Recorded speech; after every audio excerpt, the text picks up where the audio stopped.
আজকের এই জনসমুদ্র প্রমাণ করে 17-18 বছর ধরে জামাত ইসলামী তথা ইসলামী শক্তির উপরে যে অত্যাচার জুলুম নিপীড়ন হয়েছে তার বিরুদ্ধে এই জনসমুদ্র হচ্ছে গণবিস্ফোরণের সৃষ্টি করেছে।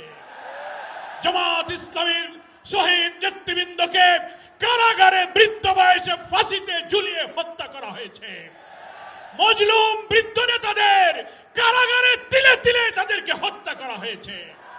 জামাত ইসলামের নিবন্ধন কেড়ে নেওয়া হয়েছে, প্রতীক কেড়ে নেওয়া হয়েছে, ক্রস ফায়ার, আয়নাগর, রিমান্ড, হাজার হাজার লোকদের কারারুদ্ধ করে দুনিয়া জানে বাংলাদেশের মধ্যে সবচেয়ে মজলুম হচ্ছে জামাত ইসলামী। আর সেই মজলুম সংগঠনের প্রিয় নেতা ডক্টর শফিকুর রহমান হচ্ছে এমন মানবিক নেতা। জুলাই অভ্যুত্থানের জুলাইয়ের উত্তাল দিনগুলোতে আমিরে জামাত 17 তারিখে হজ সফর করে যখন দেশে ফিরলেন, 18 তারিখে আমরা সাংবাদিক সম্মেলন করলাম। সেই দিন রাতেই প্রতিদিন ছাত্র হত্যা হচ্ছে, আমিরে জামাত আমাদের ডেকে বললেন যত লোক নিহত হচ্ছে, যত আহত হচ্ছে, এরা কোনো দলের নয়, সব শহীদ আমাদের শহীদ, সব আহত আমাদের আহত। আপনারা বাড়িতে বাড়িতে যান। তিনি সব শহীদদের বাড়িতে বাড়িতে নিজে গেলেন, আমাদেরকে পাঠালেন। সহস্র শহীদের বাড়িতে, হাসপাতালে, বাড়িতে রক্তাক্ত অস্ত্রসিক্ত রোগীদের পাশে তিনি ছুটে গিয়েছেন।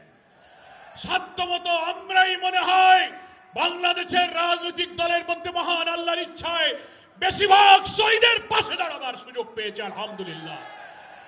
বন্যা আসলো, তারপর আমিরে জামাত বন্যা কবলিত মানুষের পাশে ছুটে গেলেন।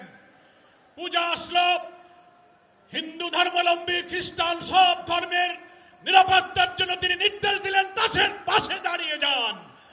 জামাত শিবিরের কর্মীরা তাদের ধর্মীয় প্রতিষ্ঠানগুলো পাহারা দিতে শুরু করেছে।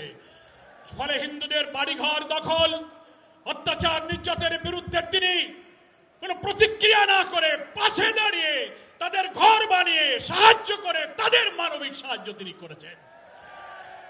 আমার প্রিয় নেতা হচ্ছে জাতীয় মানবিক নেতা।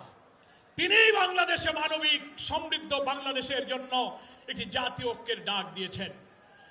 আল্লাহর আসমান থেকে নাজিল হওয়া কোরআন এবং সুন্নাহর ভিত্তিতে একটি কল্যাণ রাষ্ট্র প্রিয় নবী মুহাম্মদ মুস্তাফা সাল্লাল্লাহু আলাইহি ওয়াসাল্লাম দুনিয়ার মানুষের জন্য যে আদর্শ রেখে গেছেন, সেই আদর্শকে ভিত্তি করে চলমান সভ্যতা, প্রয়োজন, চ্যালেঞ্জকে সামনে রেখে আমরা একটি কল্যাণ, একটি সুশাসনের রাষ্ট্র কায়েম করতে চাই।